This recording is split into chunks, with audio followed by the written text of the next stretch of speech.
Hello everyone, Jai Mahakal.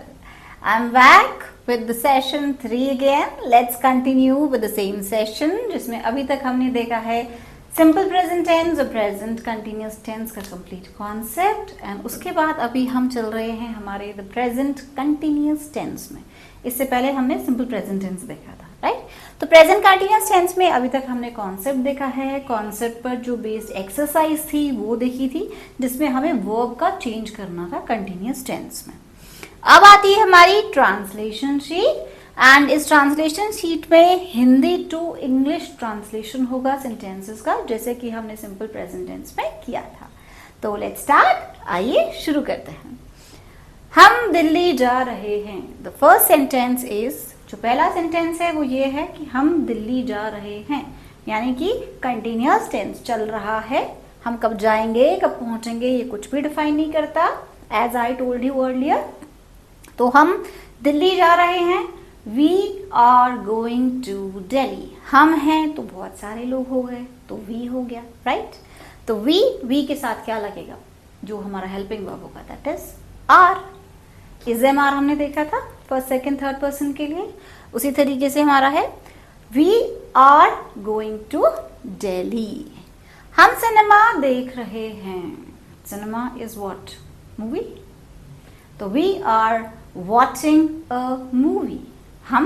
We देख रहे हैं, आर वॉचिंग. देखना इज वर्ब और उसके साथ हमारा आईएनजी लगेगा, वर्ब की फर्स्ट फॉर्म एन आईएनजी. तो हम मूवी देख रहे हैं, वी आर वॉचिंग मूवी.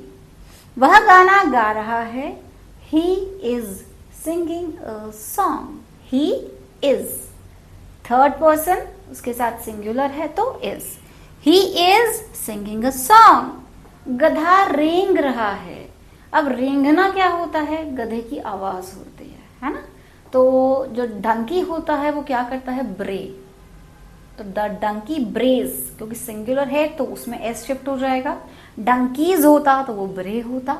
यहाँ एक है तो एक गधा है तो राइट, वो रेंग रहा है. रंभाती तो गाय है, रेंग रहा है. तो द डंकी इज ब्रेइंग, वर्ब की फर्स्ट फॉर्म एंड आईएनजी. तो उसमें एस और एस का तो कोई कॉन्सेप्ट ही नहीं होगा. फाइन. तो द डंकी इज ब्रेइंग, गधा रेंग रहा है. Third is, fifth sentence is guy Rambha रही है. तो द काउ मूव्स. बहुत सारी काउ होंगी, the cows move. Fine. Moves और मूव सिंगुलर और प्लूरल में थोड़ा सा एस और एस का ही डिफरेंस होता है. तो यहाँ पर एक सिंगुलर गाय है लेकिन वो अभी प्रोसेस में चल रहा है. तो मूव जो वर्ड होता है वो रंभाने के लिए होता है और उसके साथ हम आईएनजी जोड़ते हैं. तो that is the cow is moving. The cow is moving. मुझे भूख लग रही है. हम नॉर्मल भी बोलते हैं ना, मामा भूख लगी है. तो I am hungry is a normal sentence, right? जो प्रॉपर सेंटेंस होगा, आई एम फीलिंग हंग्री, है ना? लगना, भूख का लगना तो मतलब फील होना, है ना? तो फील के साथ वही हमारा जो वर्ब की फर्स्ट फॉर्म है आईएनजी लग जाएगा. तो I am feeling hungry. Hungry word होता है भूख. इसके लिए एक और हमारा जो वर्ड आता है, इसका जो सिनोनिम है वो है स्टार. स्टारवेशन, है ना? स्टारवेशन इज भूख लगना. तो यहाँ पे मुझे भूख लग रही है तो I am feeling starved. Star word, R इसमें साइलेंट है. तो आई एम फीलिंग स्टार्व्ड. मुझे भूख लग रही है. मैं जा रही हूँ, आई एम गोइंग. ठीक है. अब मैं कहाँ जा रही हूँ ये मेंशन नहीं है सेंटेंस में. अगर मेंशन होता तो हम लिख सकते थे कुछ भी. अगर गार्डन जा रही हूँ तो I am going to garden. तो नॉर्मल सेंटेंस से मैं जा रही हूँ, आई एम गोइंग. मेरी माँ मंदिर जा रही है. अब इसमें स्पेसिफाई हो गई ये चीज. तो my mother is going to the temple. My mother third person है तो थर्ड पर्सन के साथ सिंगुलर है तो इज लगेगा. तो my mother is going to the temple. मोर चिल्ला रहे हैं. मोर जब चिल्लाते हैं तो that is called as screeching, है ना? मोर का चिल्लाना इज स्क्रीच. तो the peacocks are screeching. Normally अगर इसको हम शाउट भी बोलेंगे तो इट वोंट बी रॉन्ग, लेकिन हर एक जानवर की एक पर्टिकुलर वॉइस होती है ना? साउंड्स ऑफ एनिमल जिसे हम बोलते हैं. अगर हम यहाँ पे ये भी बोल देंगे ना तो पीकॉक्स आर शाउटिंग, तो it won't be taken as wrong, but appropriate word is screech. Fine. तो द पीकॉक्स आर स्क्रीचिंग. मेरा मित्र गिटार बजा रहा है. तो my friend is playing guitar. बजाना, गिटार बजाना, दैट इज प्ले करना उसको, है ना. तो play is the first form, उसके साथ ing. तो my friend is playing guitar. क्या तुम खाना पका रही हो? Are you cooking food? Cook करना इज अ प्रोसेस, तो are you cooking food. Normal अगर हम फूड भी ना बोले ना तो हम उसको मील भी बोल सकते हैं, या हम पहर में अगर उसको डिवाइड कर दें तो हम वो भी बोल सकते हैं. यहाँ पे पकाना वर्ड है, तो पकाने के लिए हम लोग यहाँ कुक वर्ड यूज कर रहे हैं. तो क्या तुम खाना पका रही हो? Are you cooking food? Are you preparing lunch? Are you preparing dinner? Are you preparing breakfast? हम कुछ भी बोल सकते हैं इसमें, है ना. नाश्ता, खाना या रात का खाना. रात का खाना is called as dinner. Dinner के लिए हमारा एक और वर्ड आता है जो लेट नाइट डिनर होता है ना. लेट नाइट डिनर को हम बोलते हैं सपर. क्या बोलते हैं? Supper. Late night dinner is called as a supper. तो हम इसको नॉर्मली बोल सकते हैं कि are you cooking supper? Are you preparing supper? Cooking और प्रिपेयरिंग दोनों वर्ड्स जो हैं वो इंटरचेंजेबल हम इनको यूज कर सकते हैं. देन आता है बच्चे पढ़ाई कर रहे हैं. तो यहाँ पे चिल्ड्रन है, वो क्या कर रहे हैं? स्टडी कर रहे हैं. The children are studying. पढ़ाई करना इज स्टडी.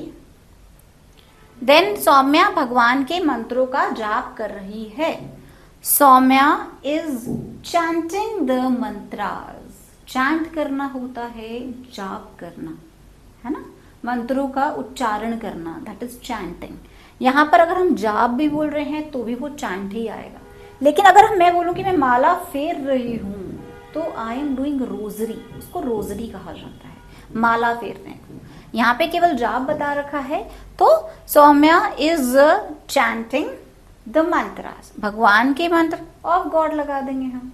तो Saumya is chanting the mantras of god, क्योंकि नॉर्मली हम भगवान के ही मंत्रों का जाप करते हैं. ठीक है. तो यहाँ जरूरी नहीं कि हम गॉड स्पेसिफाई भी करें. तो हम नॉर्मल अगर बोलेंगे Saumya is chanting the mantras तो वो भी बिल्कुल क्लियर करेक्ट होगा. देन हम गाना गा रहे हैं. गाना इज सिंग. गा रहे हैं ing. ठीक है. तो we are singing a song. हम गाना गा रहे हैं. We are singing a song. बच्चे स्कूल जा रहे हैं. तो the children are going to the school. Going to the school. क्या तुम सितार बजा रहे हो? Are you playing sitar? है ना. बजाना इज प्ले करना. कोई भी इंस्ट्रूमेंट को हम अगर बजाते हैं तो that is called as play. तो क्या तुम सितार बजा रहे हो? Are you playing sitar? क्या तुम सितार नहीं बजा रहे हो? Are you not playing sitar? Are you not playing sitar question में लगना चाहिए कि आपने कोई क्वेश्चन पूछा है, तो जिसमें हमारा क्वेश्चन मार्क आता है, जिसे हम मार्क ऑफ इंटेरोगेशन भी कहते हैं. तो हमारा एक क्वेश्चन के फॉर्मेट में होता है. देन क्या आप लोग कार्य नहीं कर रहे हैं? Are you people not working? या फिर are you people not doing work? दोनों सेंटेंस करेक्ट है. ठीक है. कार्य करना डू इज करना, है ना. और वर्क को अगर हम उसमें यूज करते हैं वर्क की फॉर्म में तो वो भी यूज कर सकते हैं. Are you people not working या are you people not doing your work. Fine. आकाश में पंछी उड़ रहे हैं. तो आकाश इज स्काई. पंछी बर्ड्स, उड़ना फ्लाई. तो the birds are flying in the sky. ये वाला सेंटेंस हमने सिंपल प्रेजेंट टेंस में भी देखा था, जिसमें था आकाश में पंछी उड़ते हैं. तो the birds fly in the sky. अब है अब उड़ रहे हैं, तो the birds are flying in the sky. तो these are all your sentences based on your translation sheet. Fine. तो हमने हिंदी टू इंग्लिश ट्रांसलेशन देखा. तो कीप प्रैक्टिसिंग इट. आप जितना अच्छा इसको प्रैक्टिस करेंगे, जितना अपने फ्लुएंसी में बोलने में लाएंगे, उतनी आपकी फ्लुएंसी इंक्रीज होगी. तो don't forget to revise it. and don't forget to like and subscribe my channel to master your skills in English. Till then, bye.